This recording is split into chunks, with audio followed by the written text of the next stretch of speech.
Le damos ya la bienvenida al secretario general de Vox que nos acompaña, Javier Ortega Smith. ¿Qué tal? Muy buenas noches. ¿Qué tal? Muy buenas noches. Gracias por estar con nosotros. Muchísimas gracias por la invitación. Luego hablaremos de muchas más cosas relacionadas con Vox, pero una primera valoración acerca del tema de las mociones de censura. Como sabes, se ha desatado la fiebre de la moción. Todo el mundo quiere presentar una moción. Todo el mundo quiere presentar una moción, pero no la han presentado para lo que era importante, porque lo que habría sido importante es plantear una moción de censura cuando estábamos sufriendo en España un golpe de Estado y el gobierno no estaba haciendo nada. Que algunos partidos, cuando quieren tirarse los trastos a la cabeza con temas de corrupción, planteen mociones de censura, suena mucho a electoralismo, suena mucho a interés, porque además, como dice aquel refrán, ¿no? Aquel que el que esté libre de culpa que tiene la primera piedra. ¿Quiénes van a venirnos a echar en cara sobre cuestiones de corrupción? ¿Quién es? ¿El Partido Socialista? ¿Podemos? Aliados con los separatistas. A nosotros nos hubiera gustado una moción de censura en la que se hubiera censurado al gobierno de España por no haber aplicado el artículo 155, por haber hecho dejación de funciones cuando teníamos un golpe de Estado. Así que, en fin, es triste y lamentable el espectáculo político que están dando quienes dicen ser partidos responsables y que les preocupa los intereses generales de España. Dos pinceladas a raíz de esto que acaba de decir Miguel Ángel y una cosa que se me ha quedado en el tintero de lo que ha dicho antes, que me parece que, como se suele decir, por alusiones no puede quedar sin contestación. Muy rápidamente, es verdad que los de Podemos, son totalitarios, son macarras en su lenguaje, en sus formas, desprecian absolutamente todo. Pero, hombre, el Partido Popular no es el más indicado para hablar de acomplejados, es el partido acomplejado por excelencia y además es un partido que ha jugado en algunos temas, como es el tema del machismo, haciéndole el juego a quienes defendían las leyes LGTBI y aprobándolas y defendiéndolas precisamente en la Comunidad de Madrid. Por lo tanto, el boomerang que han lanzado a favor de esas políticas promovidas por los lobbies LGTBI, pues a veces les pegan en la cara. Y había tres cuestiones rápidas que ha dicho antes que me gustaría contestar. Y era referente al 155 y que creo que no puedo dejar pasar. Ha dicho, hay quienes a Vox les gustaría la extrema dureza. Mire, aplicar la Constitución no es ni de extrema dureza ni de extrema blandeza, es aplicar la Constitución. El artículo 155 es aplicar el Estado de Derecho, pero es verdad que se podía haber aplicado, como defendemos en Vox, con mucha mayor eficacia. Por ejemplo, con el control de los medios de comunicación, la TV3, con el control de la fuerza de los Mossos de Escuadra y con el control de la educación, que sigue siendo un lugar de adoctrinamiento. Otra afirmación que ha hecho Miguel Ángel, dice que han aplicado el 155 con las limitaciones que le han permitido los que le han apoyado. Esto es demagogia, con todo el respeto. ¿Por qué es demagogia? Porque el Partido Popular, el gobierno de España, no tenía que haber aplicado ninguna limitación porque tenía mayoría absoluta en el Senado, con lo cual le hubiera bastado aplicar si tiene mayoría absoluta en el Senado. Y como tiene mayoría absoluta en el Senado, si hubiera hecho lo que le pedimos 2 años antes el partido Vox, que registramos en Moncloa y en el Senado, y además con copia para el Partido Popular, para el grupo del Partido Popular, hubiese aplicado el 155, que es la garantía constitucional, no a favor del Partido Popular, a favor de todos los españoles, no habríamos llegado al golpe de Estado del 1 de octubre y del 27 de octubre. Por tanto, no necesitaba estar condicionado ni por Ciudadanos ni por el Partido Socialista. Y tercera y última manifestación, ha dicho, es que Vox critica desde fuera. No, Vox no pierde el tiempo criticando. Vox lo que ha hecho ha sido interponer las querellas que han abierto los procedimientos judiciales que han sido los que han puesto en prisión a los golpistas o fugados de España. No ha sido el gobierno de España, no ha sido el Partido Popular. Así que cada cual que sujete su vela, y Vox tiene muy claro cuál ha sido la que ha tenido que sujetar porque otros no lo han hecho. Yo creo que es bastante, no sé, no hemos debatido en otras ocasiones, pero a mí no me gusta que me rebatan argumentos con demagogia.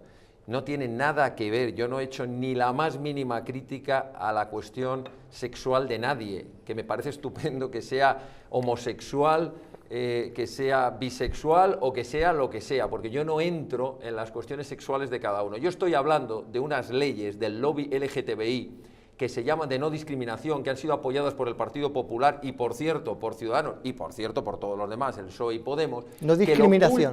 que lo último que hacen es no discriminar, porque son discriminatorias desde la raíz. Y voy a dar tres ideas para que no tengas ninguna duda de lo que estamos hablando. En primer lugar, unas leyes que se cargan el principio de la presunción de inocencia, que por la mera denuncia se presume la culpabilidad y sale esposado el hombre de la casa. En segundo lugar, se cargan el principio probatorio, evidentemente, porque tienes que demostrar ante determinadas denuncias, tienes que demostrar que los hechos no se han producido. En tercer lugar, no hay igualdad ante la ley de hombres y mujeres en esa ley. No la hay. Y por cierto, hay ejemplos muy interesantes de personas, de hombres que cuando han sido denunciados se han declarado mujeres. Me siento mujer, y ya no les pueden aplicar la ley, con la misma aplicación de la ley. Y leyes que se cargan el principio de la libertad de educación de los padres, porque en contra del criterio. Yo no sé si sabrás, Miguel Ángel, que por ejemplo la ley que se aprobó en la Comunidad de Madrid, cuando un menor dice que quiere ser transexual, incluso teniendo en contra el criterio de sus padres, estamos hablando de un menor, le pueden hormonar, un juez puede acordar que se hormone a un menor en contra del criterio de los padres. Que no te ocurra, y que no nos ocurra a ninguno. Es decir, que en contra del criterio de los padres, un menor puede ser hormonado. Son leyes de aplicación del lobby LGTBI que se cargan el principio de igualdad entre hombres y mujeres ante la ley. Por tanto, yo no estoy hablando, y no vayamos por ahí, de que es que yo he estado sentado en un congreso teniendo uno que es homosexual. ¿Pero quién está hablando de eso? Estamos hablando de la imposición de unos criterios totalitarios como son estas leyes llamadas de no discriminación, que son absolutamente discriminatorias. Y entonces, como hay quienes sí creemos en la libertad, especialmente la libertad de los padres, para que no les impongan en las escuelas, les guste o no, les meten allí un educador, entre comillas, que no son otra cosa que miembros de asociaciones LGTBI, que vienen a contarle, por ejemplo, hacen ejercicios en clase. En Madrid está ocurriendo, que lo sepan los votantes del Partido Popular, entran y le dicen a un chico, tú a partir de ahora vas a ser Valentina. Oiga, que me llamo Juan. No, hoy el ejercicio es que tú eres mujer, te tienes que sentir mujer y explícale a tus compañeros cómo eres mujer. Ese tipo de ejercicios que están hechos por personas que no son nada profesionales, debe ser que no te ha tocado en tu colegio. Y además, cuando el colegio protesta, es sancionado. Como tuvieron varios colegios, el Juan Pablo II tuvo multas de la Comunidad de Madrid y de Cifuentes. Así que mucho cuidado con esas leyes, que lo último que defienden es la libertad y la no discriminación. Lo último que defienden es la libertad y la no discriminación. Ha estado muy bien, la verdad, y es verdad que vamos a olvidarnos de toda su etapa de corruptela, de todo lo que tal, y vamos a hablar de esto. Y lo que ha dicho ha estado muy bien, es el Guerra 2.0, que está estupendo, y además nos lleva a una situación. Yo, según estaba escuchando el apoyo que ha hecho a los guardias civiles, ¿no?, que fueron atacados en Alsasua, o los guardias civiles que fueron vilmente atacados el 1 de octubre, estaba diciendo a dónde hemos llegado en esta España, que Alfonso Guerra sale defendiendo en público a la policía y a la Guardia Civil, cuando al día siguiente de aquel 1 de octubre tuvimos que escuchar a alguien pedir perdón por lo que había hecho la policía y la Guardia Civil, y era nada menos que el delegado del gobierno en Cataluña, el señor Millo, pidiendo perdón por la actuación de la Guardia Civil y la Policía Nacional, que actuaron como auténticos, leales servidores públicos, defendiendo y cumpliendo además las resoluciones judiciales y defendiendo el Estado de Derecho, apaleados, insultados y vejados por esa turba de camisas pardas que son los de la CUP, los grupos estos de ANC y Omnium Cultural, que por cierto están querellados por la querella de Vox.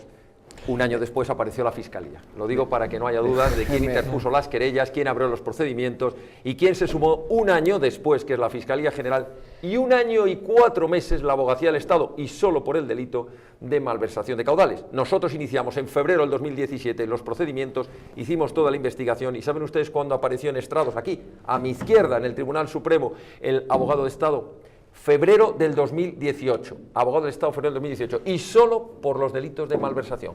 Lo de rebelión, lo de desobediencia, eso es una pereza. Dicen que vuestras juventudes son fascistas que llevan la navaja en el bolsillo, ¿no? Sí, realmente no ha salido ahora en el corte, pero lo que dijo es: los afiliados, dirigentes y votantes de Vox son personas violentas que defendemos un Estado totalitario, fascistas que normalmente llevamos navaja en el bolsillo. ¿Podrías mostrarnos la tuya, si la llevas? Pues no me la he traído, no me la he traído hoy, pero es curioso tener que escuchar esto de quienes defienden las dictaduras de Maduro, donde se pega tiros a los manifestantes en las calles de Venezuela, o las dictaduras cubanas o iraníes que les financian.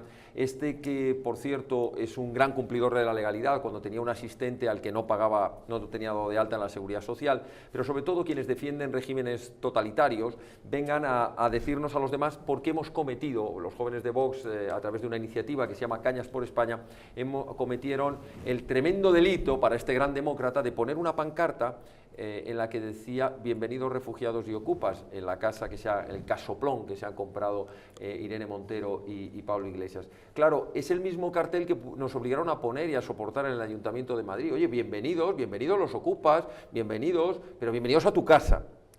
Los inmigrantes ilegales los metes en tu casa. Y por eso pues, se ha interpuesto una querella criminal por delito de odio, porque entendemos por delito de odio derivado de la condición ideológica, es decir, por el hecho de pertenecer a un partido político, porque él no ha identificado a uno o a otro, ha dicho todos los votantes, todos los afiliados, todos los dirigentes de Vox somos esos fascistas, violentos, que llevamos navaja, es decir, que somos gente peligrosa, ¿no? Y evidentemente la querella por delito de odio creo que se la ha ganado. Precisamente estamos hablando de una cuestión diferente a un delito de calumnias o de injurias. Sí. Es odio porque sí vale para estos casos generalizados. Claro, ¿no? Es ¿no? que precisamente el tipo penal del delito de odio, en su definición, se refiere a ese tipo de manifestaciones contra un grupo por su condición religiosa, sexual, por origen nacional o ideológica. Por tanto, no está pensado para individualizarlo, como podía ser una querella criminal por calumnias o injurias contra una determinada persona. No, estamos hablando de un delito contra un grupo solo por la condición de grupo, pues por ser cristianos, por ser judíos, por ser homosexuales, por ser españoles, y en este caso es por tener la ideología política de Vox. Desgraciadamente, es el problema de la justicia del doble rasero o el embudo en España. Y voy a poner un ejemplo. Tú has citado el de Rosa Díez, que tienes toda la razón. Yo puedo citarte algunos otros ejemplos que hemos tenido que sufrir en manifestaciones, declaraciones de este tipo. Ahora bien, cuidado, que depende quién haga las manifestaciones. Y me viene a la cabeza cuando en la librería esa Blanquerna, 5 o 6, no voy a calificarlo, pero bueno, digamos, de extrema derecha o de lo que sea, entraron a esa biblioteca, dieron un empujón y gritaron, no nos engañan, Cataluña es España. 4 años de prisión confirmado por el Tribunal Supremo. Digo yo, pero bueno, vamos a ver, yo no digo que no tuvieran que tener alguna multa o alguna cuestión, porque habían entrado, por cierto, en un centro privado, ¿no?